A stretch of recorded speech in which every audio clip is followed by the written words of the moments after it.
Bonjour ou bonsoir et bienvenue sur un nouvel épisode de la Pause Podcast.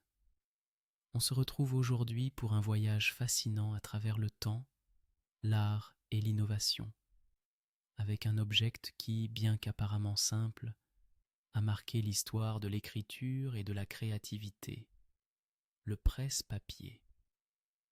Imaginez-vous assis à un bureau, entouré de feuilles de papier qui s'envolent au moindre souffle d'air. Dans ce monde, le presse-papier devient alors votre meilleur allié. Mais d'où vient cet objet qui semble si banal ? L'histoire du presse-papier débute à la fin du XVIIIe siècle. À l'époque, la correspondance était une affaire sérieuse, et les lettres étaient souvent écrites sur du papier de haute qualité. Les rédacteurs cherchèrent des moyens de garder leurs documents en ordre lorsque le vent se levait. C'est ainsi que ce petit objet utile a vu le jour. Au départ, les premiers presse-papiers étaient de simples pierres ou des morceaux de métal. Ce n'est qu'avec le temps qu'ils se sont transformés en véritables objets d'art, ornés de cristaux, de verres soufflés ou même de motifs encastrés, reflétant l'évolution des techniques artisanales. En effet, au XIXe siècle, des artisans comme ceux de la célèbre société de Baccarat en France ont commencé à produire des presse-papiers en cristal qui sont devenus de véritables incontournables dans les salons bourgeois. Et saviez-vous que certaines des œuvres les plus célèbres de l'histoire ont été conservées grâce à ces petits objets ?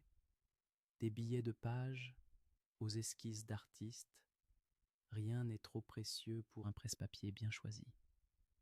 Ces objets ont une âme et une histoire, tout comme chaque document qu'ils protègent.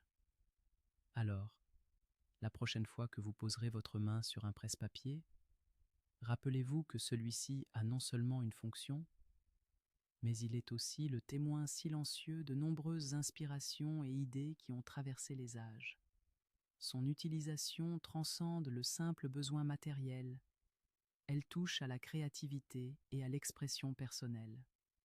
Pour clore cet épisode, je vous invite à vous attarder sur votre propre bureau, à explorer les objets qui vous entourent et à réfléchir aux liens que vous entretenez avec chacun d'eux.